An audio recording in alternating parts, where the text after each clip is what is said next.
kami pernah kedatangan otoritas bandara Madinah, Pak. Dia datang ke kami juga terkejut. Ngapain orang bandara datang ke Ampuri? Mereka mengeluarkan data, terjadi penurunan kedatangan jamaah Indonesia di airport Madinah.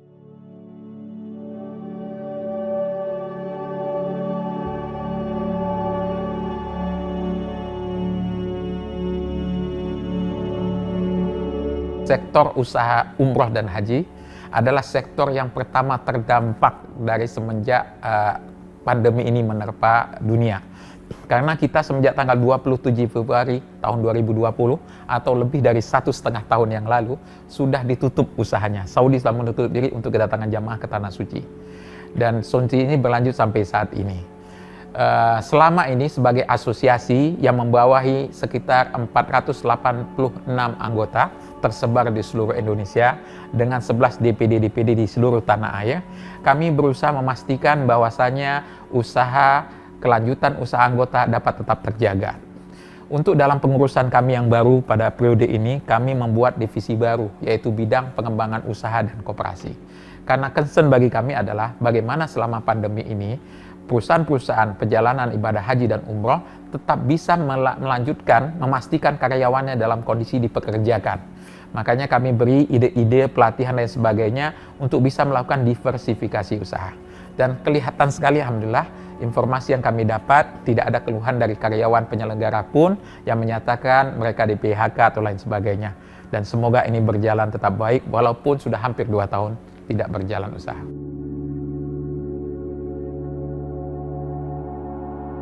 Minimal satu PPU atau PHK, satu PPU ya, itu minimal 10 sampai ada yang lebih dari 30 penyelenggaranya. Jadi cukup besar juga sebetulnya yang terdampak dalam usaha ini. Ribuan, bahkan puluhan ribuan. Jadi konsep usaha ini bukan konsep usaha karyawan internal setiap PPU dan PHK saja, Pak Edi.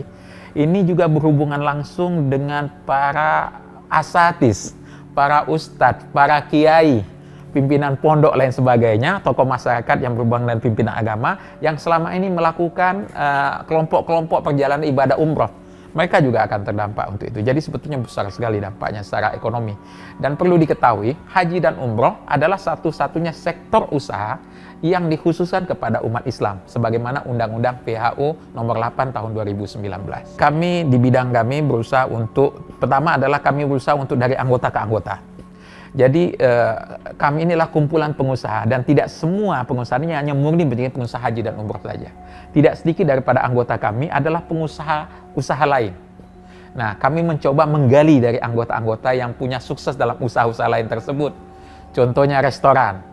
Bagaimana restoran mereka untuk memberi pelatihan, begini loh membangun sistem restoran kami, dengan makanan Jepang begini, dengan makanan spesifik yang lain juga begini, diberi training, kemudian kita coba untuk bagaimana anggota yang sudah punya usaha tersebut bisa lebih maju, bisa punya cabang baru. Siapa cabang barunya? Adalah rekan penyelenggara juga, yang bisa menggunakan fasilitas yang mereka punyai. Karena rata-rata kantor penyelenggara haji dan umroh minimal adalah ruko. Itu bisa di-switch oleh mereka menjadi usaha lain. Yang paling mudah adalah diusaha menjadi kafe, dan banyak sekali kafe-kafe. Dan tidak menutup kemungkinan juga, kami juga melakukan kerjasama dengan sektor-sektor perusahaan-perusahaan besar, contohnya Yamaha. Kami membuka training kepada anggota kami bagaimana dia bisa menjadi bagian daripada sistem penjualan dan pembengkelan Yamaha tersebut. Begitu juga produk Wardah dan produk-produk lain, banyak kami sudah lakukan training-training. Intinya bagaimana training tersebut memastikan, memaksimalkan potensi karyawan yang ada, bisa mereka tambah training sedikit menjadi punya skill baru, dan mereka jenis usaha baru bisa dibuka. Di sektor usaha ini, anggota kami berusaha semaksimal mungkin, informasi yang kami dapat, meminimalisir pemecatan. Tapi kegiatan usaha tentu tidak bisa mereka lakukan karena tidak ada perangkatan umroh dan haji. Tapi apa yang mereka lakukan? Ya pengurangan hari kerja pastinya, lain sebagainya, atau usaha jenis baru. Kalau tidak, ada yang menarik. Ada salah satu perusahaan kami, ada beberapa, itu memberikan pinjaman lunak kepada karyawannya. Karena dia memanggil bahwa tentu dengan tidak ada bisnis, kami tidak bisa menggaji. Namun kami bisa memberi pinjaman lunak, Anda untuk berusaha sendiri dengan modal dari pinjaman tersebut. Nanti kalau haji umroh normal kembali, silahkan bekerja kembali di kantor mereka, kemudian pinjaman dikembalikan. Dan ini solutif.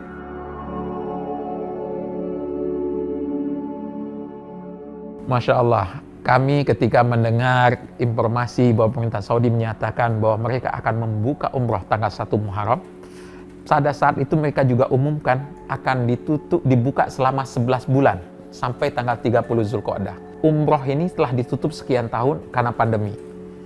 Dan tahun ini mereka mencanangkan akan membuka umroh selama 11 bulan.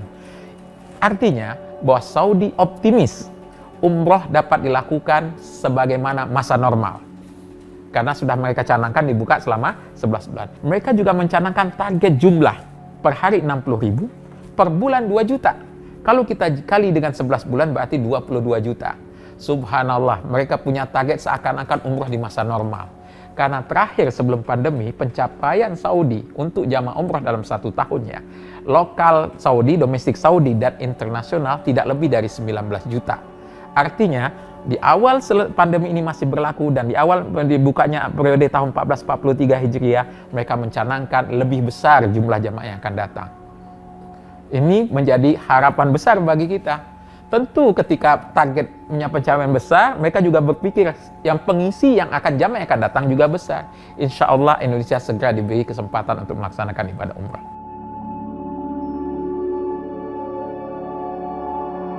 Saat ini belum, tapi paling tidak dari optimisme mereka menjadi optimis bagi kita. Karena seakan-akan dia buka masa normal. Dulu ketika mereka mencanang tidak akan. Jadi ini menarik, memang umroh itu, bahkan 3 tahun yang lalu mereka masih buka 9 bulan dalam setahun. Tahun 2019 mereka membuka 11 bulan, dan sekarang mereka buka lagi 11 bulan dalam setahun. Tanggal 1 Muharram sampai tanggal 30 Zulqa'dah. 30 Zulqa'dah itu 30 bulan 11 tahun Hijriah. Ya, saat ini mereka juga mengkondisi suspend. Tapi bagi kami adalah ketika mereka mencanangkan besar, insya Allah suspend akan segera diangkat. Gitu. Tentukan kajian untuk tingkat sebaran COVID, wabah COVID di Indonesia juga menjadi kajian mereka saat ini. Dan karena berapa pekan yang lalu, 1 bulan yang lalu Indonesia sampai pada puncak tinggi-tingginya COVID, ini juga menjadi hal yang menjadi kajian bagi mereka. Dan kita berharap dengan kondisi menurunnya COVID ini memudahkan bagi pemerintah Islam melakukan diplomasi ulang kepada mereka. Tapi yang jelas saya kembali kepada, kalau targetnya besar, nggak mungkin mereka tidak mempertimbangkan siapa yang akan datang. Ya kan? Saudi ini betul-betul serius, Pak. Dengan visi 2030, mereka menggarapnya serius sekali. Apakah Pak Edi pernah terpikirkan Bandara Cengkareng datang ke Los Angeles atau Amerika, salah satu asosiasi di sana, datang nemuin, kenapa kamu nggak landing di Cengkareng? Kenapa kamu landing di Bali? Kami pernah kedatangan otoritas bandara Madinah, Pak. Dia datang ke kami juga terkejut. Ngapain orang bandara datang ke Ampuri? Mereka mengeluarkan data, terjadi penurunan kedatangan jamaah Indonesia di airport Madinah. Ambisius sekali, dan mereka menganalisa, melakukan kajian-kajian yang subhanallah nggak kebayang loh. Rupanya setiap sektor punya target.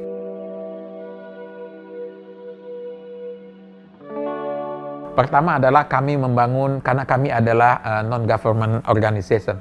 Kami membangun kerjasama dengan lembaga-lembaga non-government juga di sana untuk membangun isu. Kesadaran bahwasanya seyogyanya Indonesia dengan status negara jamaah pengirim terbanyak, dengan status sebagai jamaah yang paling taat mengikuti peraturan, dengan status sebagai jamaah yang paling mudah diatur, seyogyanya menjadi nilai plus untuk memastikan mereka memberi kesempatan pertama kepada Indonesia untuk diberi pangkatan umrah. Terbukti kenapa? Karena kemarin kita bulan November ketika semua negara masih ditutup, Indonesia sudah dibuka untuk diuji coba. Dan itu sukses. Tapi memang berapa kejadian belakangan agak terjadi kendala. Contohnya kendala adalah yang itu perlu dievaluasi. Jamaah-jamaah yang berangkat dari tanah air sampai di sana ada sekitar kurang dari 10% dinyatakan positif COVID. Ya, itu juga. Jadi kita pastikan lagi ke depan ketika kita mengirimkan bagaimana jamaah dipastikan tetap sehat. Karena memang agak sulit memastikan orang tidak reaktif ya, dalam artian ketika pada waktu itu pendekatannya hanya saya nggak tahu apakah PCR atau antigen. Yang jelas begini, jamaah Indonesia yang berangkat menuju ke Tanah Suci melalui perjalanan pesawat yang sangat panjang 9,5 jam, ditambah dia mesti persiapan sebelum hampir 15 jam tidak istirahat. Kemudian sampai di sana, perubahan cuaca, perubahan waktu, ya, dan istirahat sebentar, kemudian diperiksa. Mayoritas terkena pilek. Kami takut adalah ketika mereka analisa, pilek itu adalah reaktif takutnya. Dan yang menarik adalah dari sekian ratus jamaah total sekitar 160-an selama 4 bulan dibuka dari jamaah itu yang dinyatakan positif, tidak ada satupun yang dirawat serius. Ini menarik. Artinya apa? Karena faktor fisik saja, karena penurunan, karena kecapean. Nah, apa sebabnya? Mungkin karena itu juga, Pak, karena persentase kita waktu itu rentan. Tapi kan itu bisa dikaji ulang. Karena target kita bukan gitu, target kita besar gitu yang mau berangkat ke sana. Yang kedua adalah bagi masyarakat Indonesia, umroh itu adalah seperti haji kecil. Dan masa tunggu haji sudah sangat panjang. Makanya sekarang umroh menjadi solusi bagi jamaah masyarakat muslim Indonesia untuk berangkat ke Tanah Suci, memastikan mereka memenuhi panggilan Allah Subhanahu wa Ta'ala untuk menunaikan ibadah di Tanah Suci. Berharap nanti kalau ada rezeki lagi dan ada panggilan untuk kuotanya, mereka bisa menunaikan ibadah haji. Kondisi ini kami di Ampuri dari awal concern sekali, bahwasannya dari Februari kemarin kita disuspend. Ampuri secara organisasi saya sampaikan tadi melakukan lobby-lobby ke non-government organization untuk meningkatkan trust mereka terhadap jamaah Indonesia. Yang kedua, Ampuri mendorong pemerintah secara aktif ya untuk bisa memperjuangkan ini, melakukan lobby secara G2G. Gitu. Kenapa? Karena hubungan historis kita, kemudian modal yang 3 yang saya sebutkan tadi, itu adalah pilihan dan kita siap untuk memenuhi. Ampuri dan anggotanya siap memenuhi semua persyaratan untuk bisa diberi kesempatan dalam menunaikan ibadah umroh. Baik persyaratan untuk melakukan PCR, kemudian vaksin, kemudian karantina dan lain sebagainya. Kami siap sekali sehingga jamaah itu betul-betul dapat menunaikan ibadah dengan baik. Nah, dorongan kami kepada pemerintah itu konkret. Kami bersurat kepada Kementerian Agama, kami bersurat kepada Komisi 8 yang berhubungan dengan Kementerian Agama, dan kami juga bersurat kepada pemerintah pusat dalam hal ini. Bahkan kami telah menyampaikan beberapa permohonan kami untuk menjadi concern pucuk pimpinan Indonesia, Presiden atau Wakil Presiden, melakukan hubungan diplomasi langsung dengan pihak pemerintahan Saudi untuk Indonesia diberi kesempatan kembali segera membuka perjalanannya kepada ibadah umroh.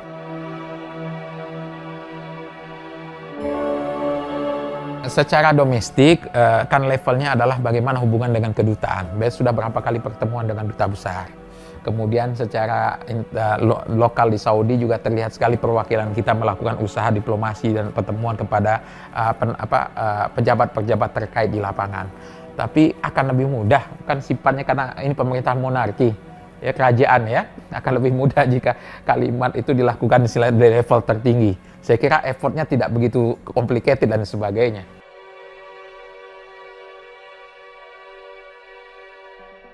Indonesia itu pencapaian 1,2 juta di tahun 2019, Pak. 1,2 juta itu pencapaian kita terakhir. Dan Ampuri sendiri per tahun 2018 kami punya data sekitar 430.000. Indonesia ini kan sudah mencapai termasuk mengirim jamaah kedua yang terbesar di dunia, 1,2 juta per tahun. Ini adalah pencapaian yang cukup besar dan menariknya, dan ini perlu ada nilai tambah karena kita juga masyarakat yang paling mudah diatur, mudah mengikuti peraturan dan sebagainya. Kita punya kelebihan. Masyarakat Indonesia cenderung menggunakan hotel bintang 5 dan bintang 4. Hampir hotel-hotel bintang 5 dan bintang 4 sekitar Masjidil Haram diisi oleh jamaah Indonesia.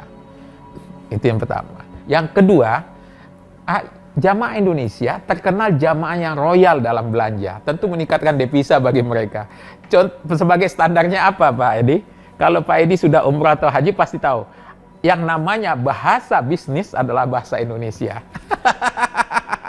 Jadi harga atau menawar, itu segala macam mereka sampaikan bahasa Indonesia.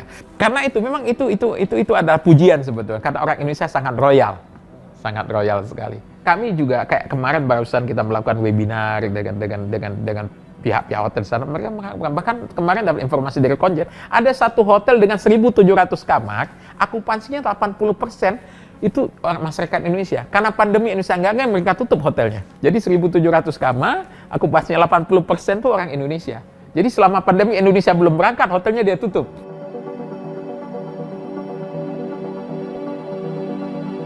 Ya, realitasnya adalah memang vaksin menjadi persyaratan utama untuk dapat berangkat ke Tanah Suci.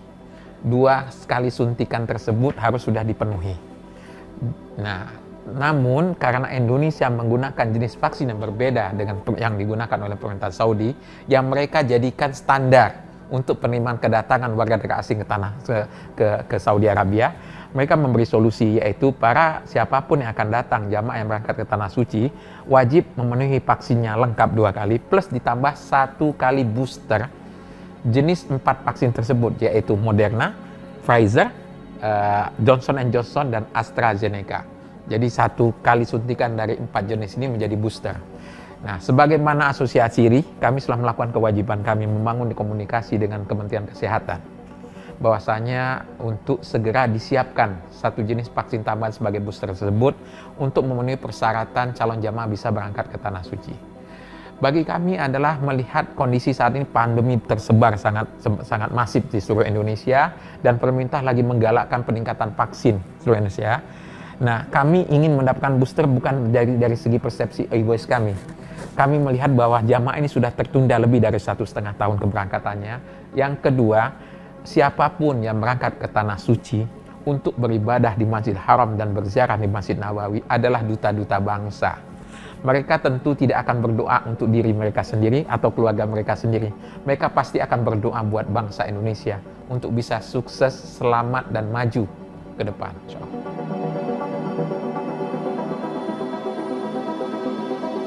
Ketika diuji coba pada bulan November yang lalu tentu tidak banyak, tidak sebagaimana sebelum pandemi.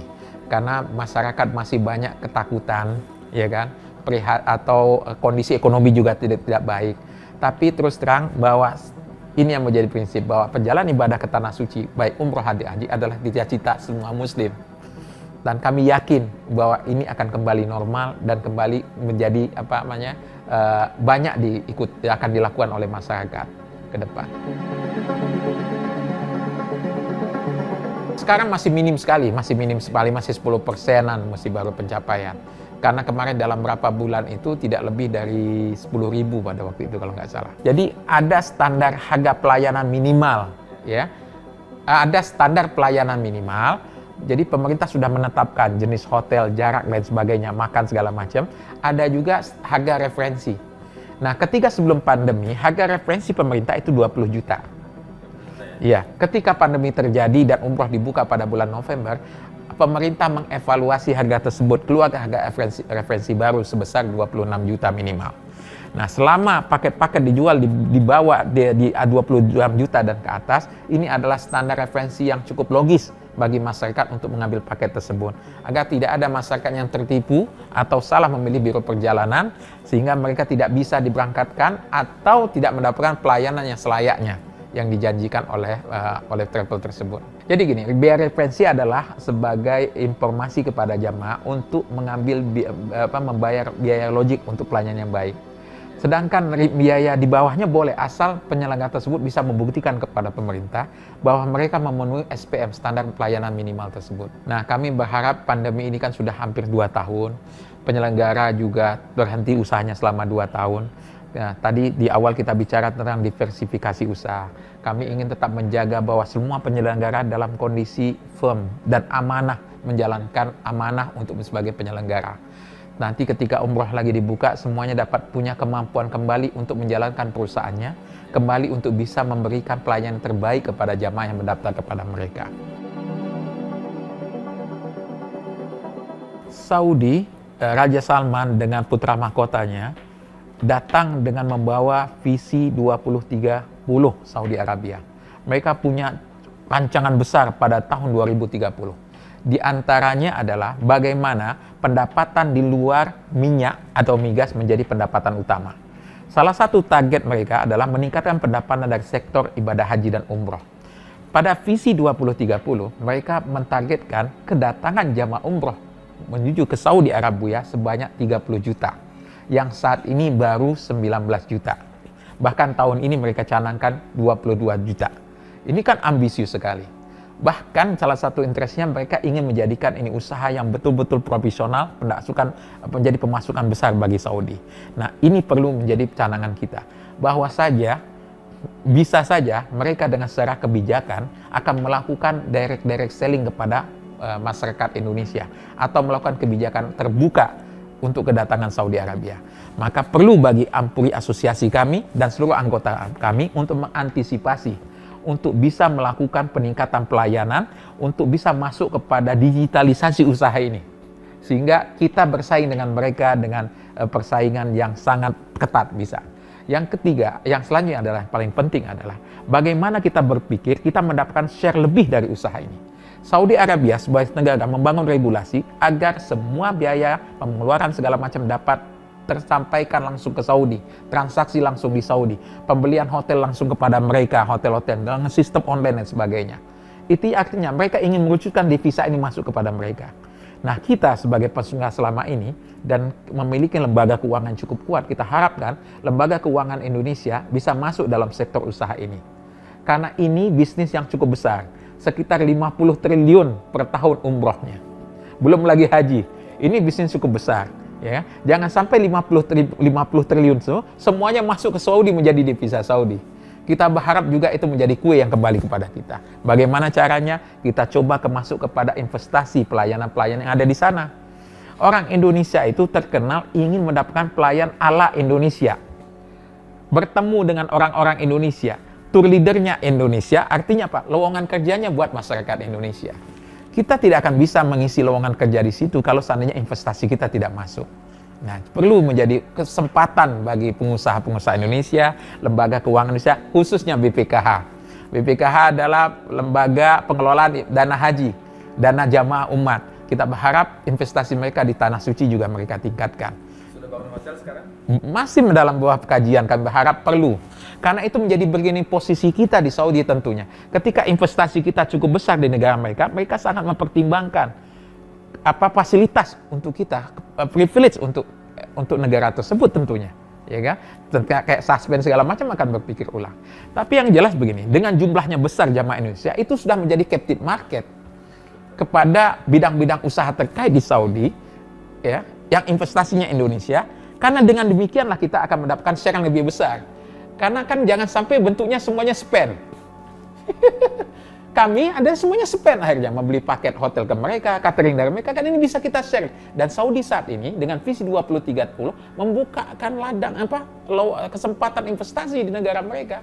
Faedahnya adalah bargaining position kita lebih kuat, potensi usahanya juga besar dan potensi profitnya tentu, return-nya tentu juga besar di sana. Keunggulan yang kedua adalah masyarakat Indonesia yang mendapatkan manfaat dari pelayanan dari orang Indonesia sendiri. Karena pendekatan Saudi dengan visi 2030 mereka ingin mengutamakan rakyatnya atau investor yang melakukan investasi di sana. Insya Allah dengan demikian jika investasi kita meningkat dan sebagainya, toh nyaman, kita bangga kalau seandainya masyarakat Indonesia punya hotel Indonesia di sana, tinggal di hotel Indonesia.